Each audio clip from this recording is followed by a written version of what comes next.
A frequent misconception that people have when they go to see an ear, nose, and throat doctor, especially when they have sinus complaints or a throat complaint, is they're going to get quote unquote scoped. And that terrifies people usually, especially when they think of somebody putting something in their nose or their throat.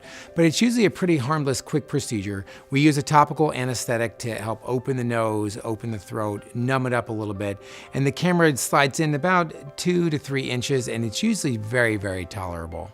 Patients that will need a scope are patients that have chronic sinus problems, can't breathe through the nose, or unexplained throat pain. Unexplained throat pain is a big one. People tend to be put on many antibiotics. They don't seem to be getting better from their throat pain, so they come see the ENT physician. At that point, we would use the spray and use a camera to look down to the back of the throat to see exactly what's going on.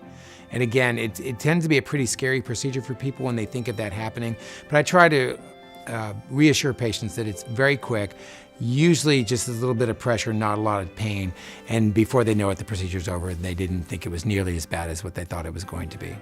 Chronic sinus problems are a problem that seem to plague people in central Ohio. As Detroit's is in the snow belt and so is Cleveland, we like to call Ohio the sinus belt, basically Columbus, Ohio. Everybody has postnasal drainage. Everybody seems to have difficulty breathing through the nose and recurrent infections.